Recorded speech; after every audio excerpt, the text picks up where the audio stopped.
I'm not a technical expert, but from what I've read and from the people I've talked to, it seems like everyone's obsessed with this idea of scale. Like I have this small idea, how do I scale it 100x times and things like that.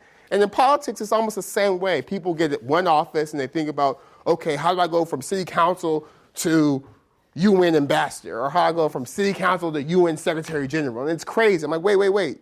Start with city council. And the first lesson I've learned since being in office is don't despise the small beginnings or the startup phase, because those lessons I shared with you are really the lessons that help govern the decisions I make every single day. It's having the door slammed in my face and being chased by chihuahuas and I don't like dogs, so that was very traumatic. So you guys are laughing, but that was trauma for me.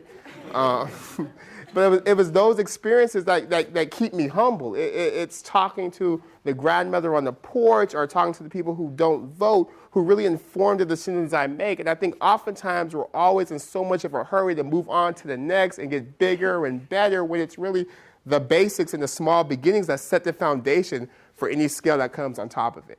The second lesson from governing or the ramp-up phase is this idea that you don't know everything, and that's okay. And that's really hard, especially in politics, because for some reason people think that you are a fusion of Jesus, Buddha, Muhammad, everybody, and Tina Seelig, John Hennessy, all the smart people in the world in one body, and you have the answers to intractable problems like homelessness and water issues and poverty and crime, and you alone have the answers. And there's a lot of pressure to feel like you're the expert. But I realized that in not knowing everything has been so freeing, because it's opened the door for me to connect with people who do have the answers.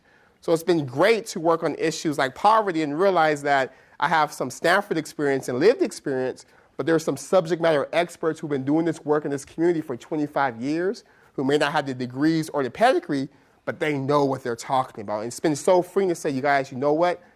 I don't know. I don't know. I know that someone knows, so let's find this answer collectively. So don't feel pressure to know all the answers or have all the answers, because part of, in my opinion, entrepreneurship and iteration is not knowing if what you're doing is going to work. It's the iteration, the experimentation that leads to knowledge, and knowledge is not already baked in.